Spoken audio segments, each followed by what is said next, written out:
Приветствую всех зрителей Доброй Ками.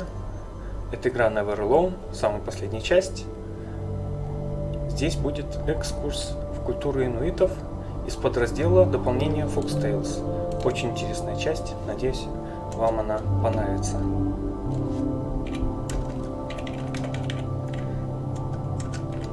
Пару моментов, и мы приступаем.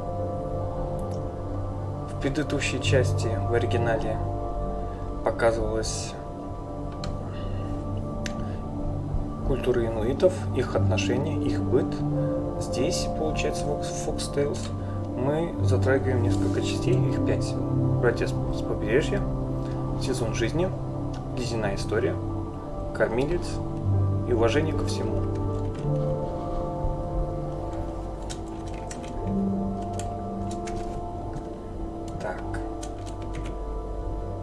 Так.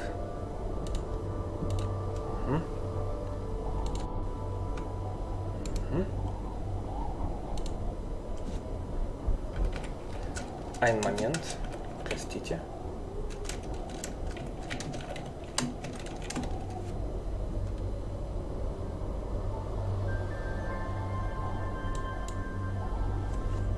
Хотелось просто поделиться таким хорошим моментом для друзей.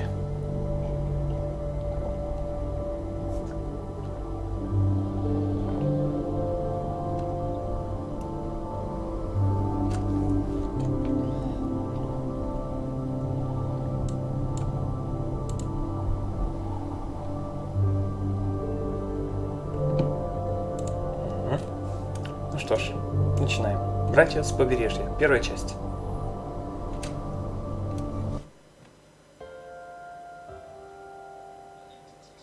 In 1964, my grandfather, Appa Willie Godun Sr., Punnik, he was invited by archaeologists and anthropologists from Brown University. He was invited to the Onion Portage site, this ancient sacred site of the Inupiaq people. And it was really special for my grandfather to be included in that kind of thing because it showed the respect they had for him, for his knowledge, for what he had to offer. And while they were there, while they were camped out there, when they had some quiet time, he told some stories. One of the stories that my grandfather told was the story of the Coastal Brothers. These two brothers, they have their own particular skills. They go out to the Noatak River area, and they go to try to challenge and hopefully defeat this giant mouse who is destroying everything in its path. The development team really took a great interest in the story that my grandfather told because it really enhances those themes that we found in Never Alone. One of interdependence, another of Inupiaq values, love of our elders and of our land and of our traditions. I mean, it helped to really bring that out, and so that's one reason why it really captivated the interest of the team. Согласен вполне с этим. Сезон жизни. I wasn't raised here, but my mom talked about how it'd be so dark. Yeah, it was dark in the wintertime. In December 21st, we see the sun for about 3 hours. The rest is dark. So the days start to get longer right after that, shortly after that. My mom, in her story, she says the real people come out. Everyone comes alive just because they've been inside so long. I'm always happy when spring is there because the caribou are migrating north. Bears are coming out of hibernation. Rabbits and stuff, they're all over the place. They're not hiding under the snow anymore.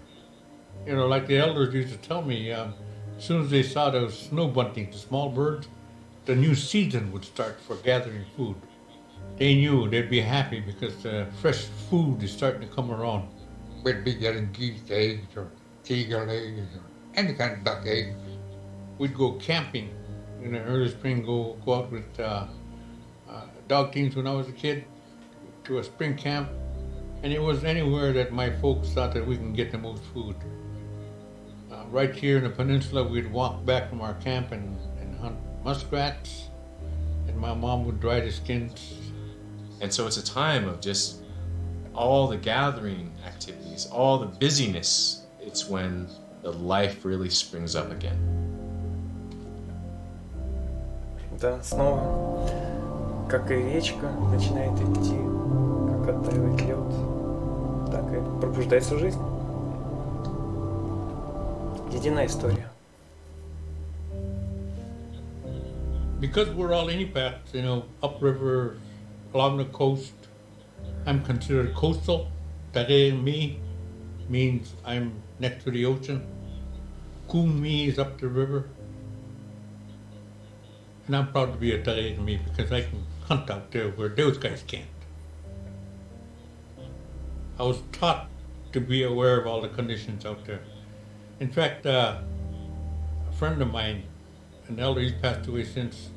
One year he came down, he had a small boat, just as the ice was going. He followed the ice down from Cayenne, okay?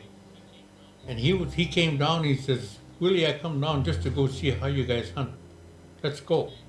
I said, okay. I got my boat ready and we took off. And the ice was moving out there, you know, big chunks and that kind of stuff. So there was one area over on the cruising turn side, I was watching, being aware of how the ice was moving, how fast the current was moving, that kind of stuff. Automatically, you know, I was taught that by my dad. I was really watching and everything. I said, oh, we got to get out of here. And he looked at me and said, how come? I said, our way to get out of here is closing up. So I took off. And he was right behind me. I went through okay, and then he went through, and he said he looked back after we went through, and the ice came up. It came together and came up like that. And he shook his head when we came back, and he said, I will never question the price of seed oil again. I see the danger you guys go through. If you don't know what you're doing, bad things can happen to you out there. Yeah. That's a great story. Well, it's the truth, you know, what I went through. Ох, да, так рисковать, конечно. Кормилец. 4-я часть.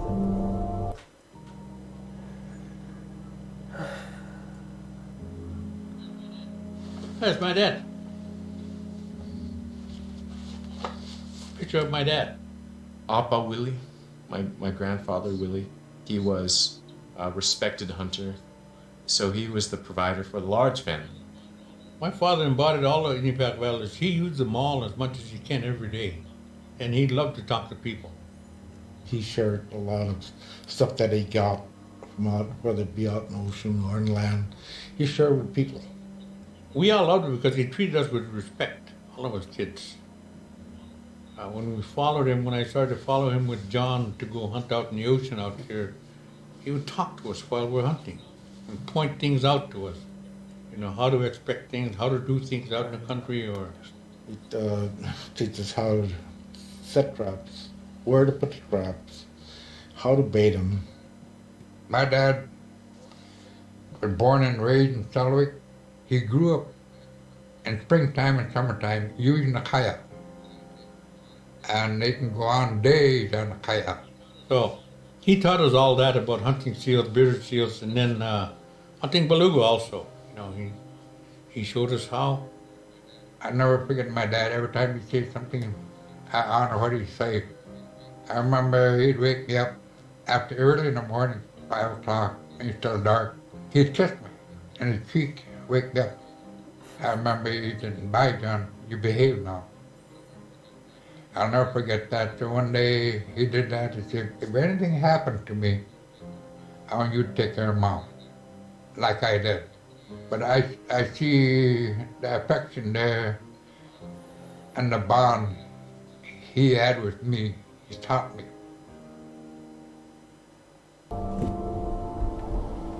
Конечно, перенимать культуру у своих старших – это уважение. So to really reinforce Inupiaq values, the things that our elders identify that's important to them, we really thought of respect for all things, respect for the animals in particular in this case.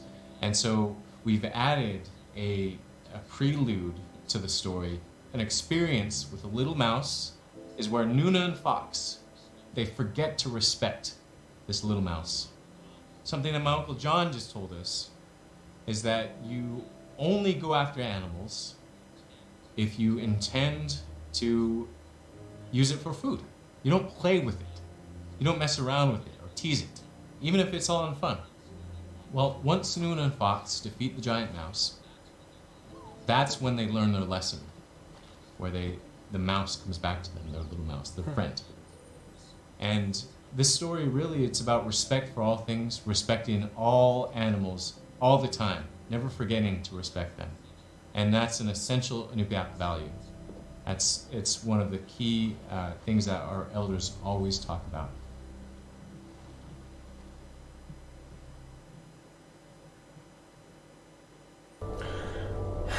Благодарю вас, зрители, добрый камень. Это был небольшой экскурс в культуру инуитов в игре Never Alone. Дополнение Foxtales. Надеюсь, вам это очень понравилось. Принимать культуру, конечно, это очень важно, и как бы оно наполняет тебя внутри, что ты знаешь, откуда, что, как было в твоем народе, как оно все происходило. Это очень даже важная ценность, которую мы зачастую упускаем из виду. Мы бывало просто, я не могу отвечать за многих, но